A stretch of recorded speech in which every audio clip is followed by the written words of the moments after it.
So today I'm going to walk you through an article that I wrote, which is titled "When the Scapegoat is Labeled as Crazy: The Weaponization of CPTSD in Narcissistic Family Systems." And it begins like this. In dysfunctional households, a heartbreaking pattern emerges. A pattern where the genuine victim, often the scapegoated child, right, is unjustly labeled as crazy or unstable for displaying the consequences of enduring years of systematic abuse, which the narcissistic family system will systematically deny. Okay? That didn't happen the way you remember it happened, right? It's the culture. It's your character. You're too sensitive. It's normal. You know, what happens in the family stays in the family. Don't bring outsiders into this. We'll deal with it ourselves, right? You know, the normalization of this of dysfunction is something that will always occur in narcissistic family systems, or else it wouldn't be a narcissistic family system. And the enablers take a huge part in the scapegoat's trauma. But let's talk about complex post-traumatic stress disorder. So I'm going to read it to you. Complex post-traumatic stress disorder, CPTSD, is a psychological condition that can develop in individuals who have experienced prolonged and repeated trauma, particularly in the context of abusive relationships or environments. CPTSD is often associated with situations where the person's sense of safety and autonomy is consistently undermined, such as in narcissistic family systems, ongoing domestic violence, prolonged childhood abuse. And individuals who suffer with CPTSD will experience all sorts of symptoms, chronic feelings of fear. You're always looking over your shoulder. You go somewhere public and you think people want to hurt you, right? Shame, and more shame.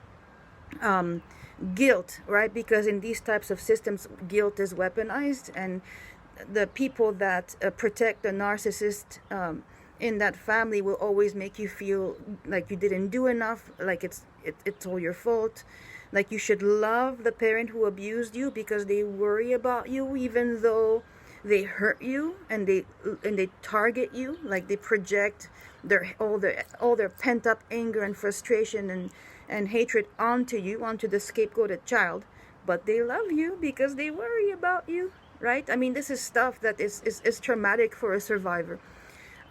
It really is, because you don't get what is the normal after this? You grow up in this kind of environment where dysfunction is completely normalized by people who don't want to address the real issue.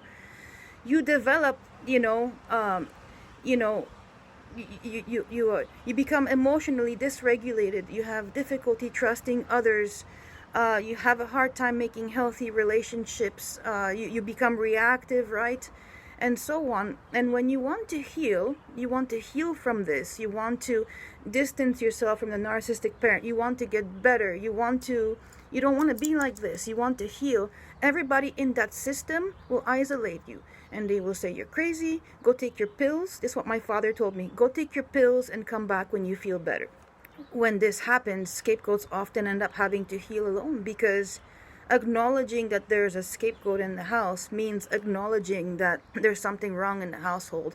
And this is something in these systems that you will find in these systems that people don't want to deal with. They don't want to deal with the problem. They want to deny everything, and the scapegoat becomes the embodiment of the dysfunction in the family system, because they are the target and their behavior reflects, what's going on in the family system.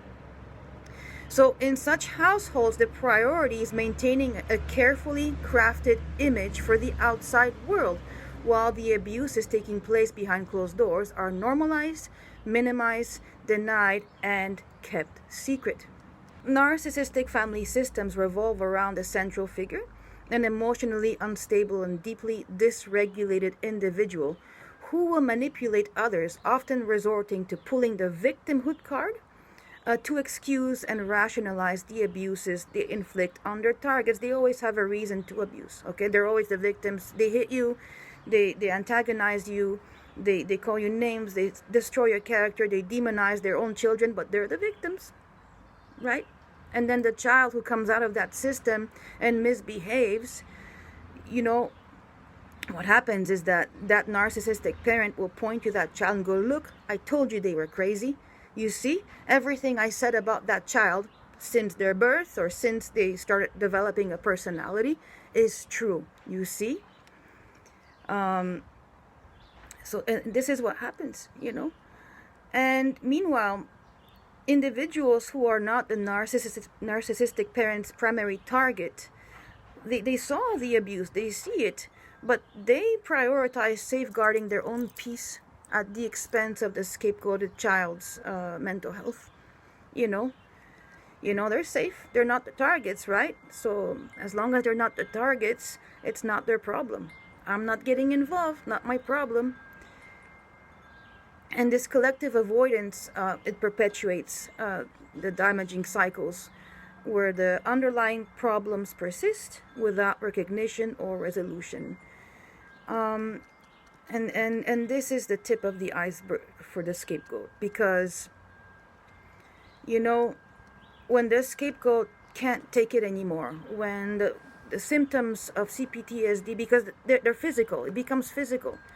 At one point, the pain that you experience, you know, well, I speak for myself, you know, and I think that I can speak for most of us scapegoats, you know, when you're the target of your mother, you know, or your father, when you're their target, when they have labeled you, you're their child, right? And they have labeled you as demonic. They have labeled your character.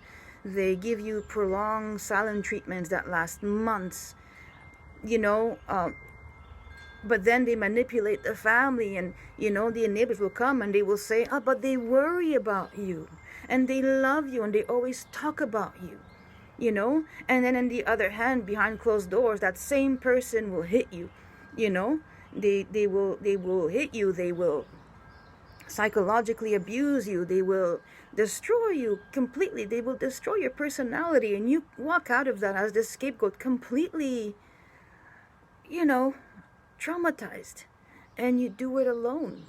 You have to do it alone. You recover alone, because the manipulation tactics and the family, they work as a group to silence you. You know, the scapegoat, you know, the only thing left to do when we're part of such a system is really to go no contact. But the dysfunction will continue, you know. And if the scapegoat sticks around, they will continue being targeted by the narcissist because they can, because nobody's doing anything to stop them. There's no consequences, you know. There's nothing is done to address the real dysfunction. People deny everything that's going on, and it's the scapegoated child that pays the price. So I wanted to tell you about what to do, you know, how to safeguard yourself when you're the one who's been labeled as crazy, or you've been given labels. I wanted to share with you, first of all, be really careful in who you share with.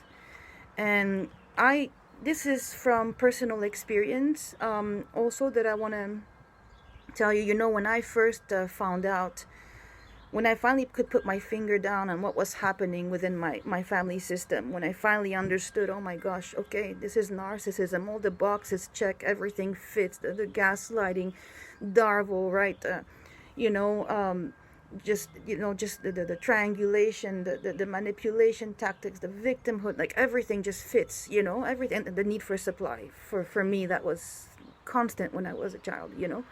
And when I finally figured it out as an adult, I screamed it from the rooftops, you know. I went into my personal social media and I oh my gosh, I figured it out. My mother is a narcissist. I am a survivor. I understand what's happening now. And I you know, the emotions that come out when you, oh my gosh, now I understand what's been happened to me this entire time. Oh my gosh, now I know, you know, it's not me. Oh my gosh, you know, this is, I understand, you know, what's happening to me now. But the backlash, you know, the backlash, you only have one mother. Why don't you let it go? Why don't you just? People will get exasperated with how you respond to abuse. They get tired of you. This whole time what you're doing is you're trying to make sense of what happened to you. You're trying to find peace. You're looking for validation, understanding, empathy, anything. Anybody to just give you a hand.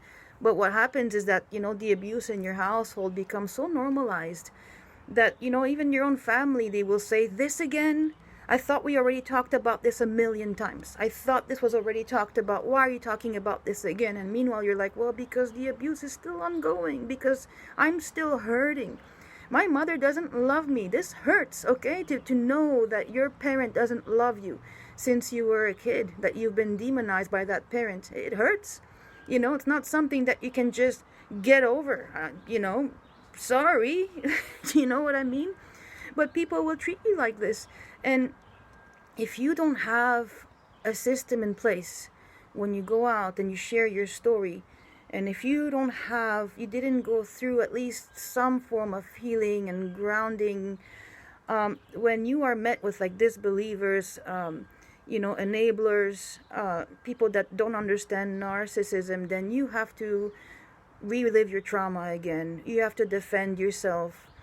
You have to defend your reality. You have to defend your trauma. You have to defend what you've been through. And you're doing this while you're traumatized. So it's really important that, when you share, when you find out what's happening, what's going on in your system, whoever you share your story with, make sure it's a safe person. Make sure you're in a safe space. Make sure you have a community where you can talk, and you can get validation. Make sure you have a therapist, psychotherapist, coach, psychologist, whoever understands narcissistic abuse, and you have a safe space to express these things and to make sense out of what you've been through. Okay, release it in a safe space first, and ground yourself before. And then you can decide later, okay, do you want to write articles? Do you want to, how do you want to express yourself? How do you want to heal? That's up to you. But before you do that, protect yourself, because there's a lot of people out there that will victim blame you. The denial will continue, it will continue whether you're screaming out or not. So don't put yourself in the line of being targeted again, but by enablers and other people. Be very careful who you share your information with at first, okay? Make sure that you take your time to heal and ground yourself and find a safe space before you scream it out to the world, After that, if you're strong enough and if you feel healed and you want to raise awareness or whatever it is, then go ahead, of course. This is a huge issue that needs to be talked about. But first, make sure that you have a safe space and that you're grounded and that you have a place where you can heal and where you won't be targeted. After that, the second thing that I want to tell you is be careful with the thoughts of revenge. And I understand we've been through, it's absolute betrayal. You've been hurt by the people that are supposed to protect you. You've been hurt so deeply. You've been abandoned to lick your wounds, your complex post-traumatic stress disorder. You have to deal with all the symptoms that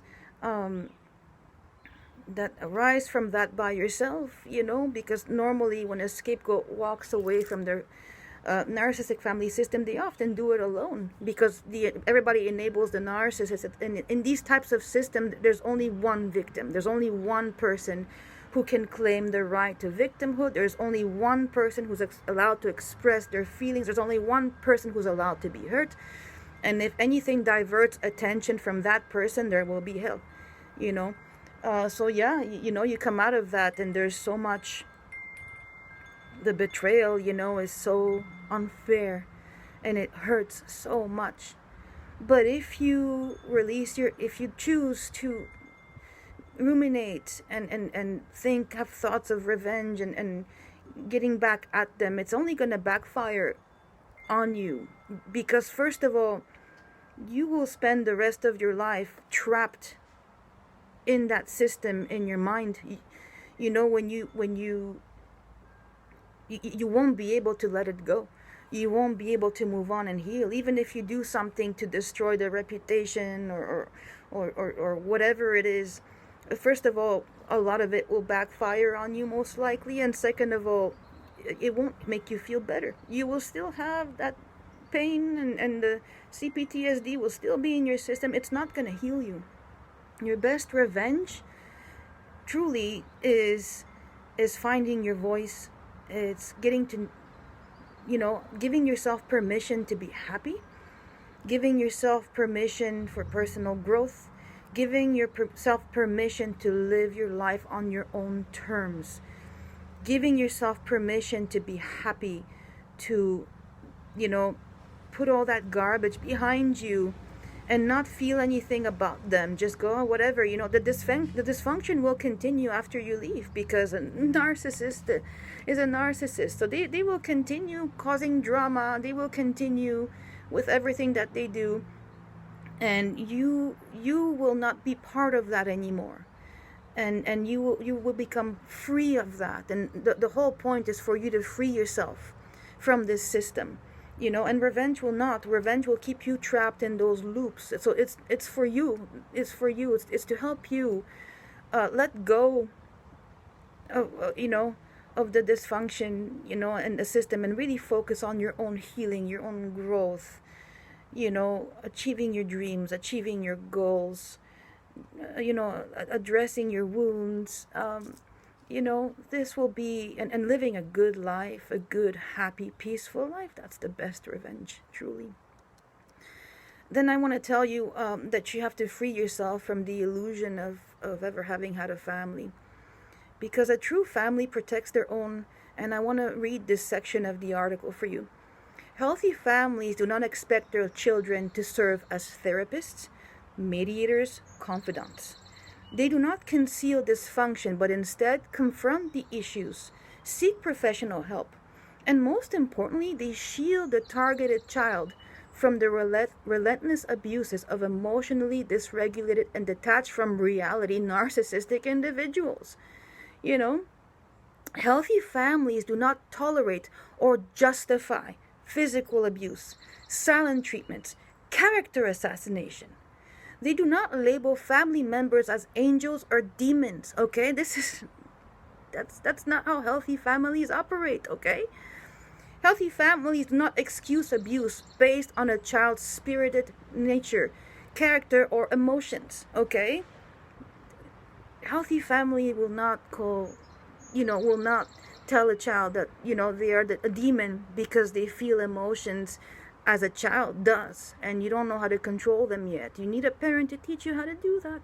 Yeah, it's, that's what happens. When you have a parent who's so self-absorbed with their own world, they don't realize that the child has their own inner world, They don't realize that the child has their own personality, individuality, their own feelings. It's all about the narcissist world. So the child, they're never taught. They're never taught how to deal, They're never taught.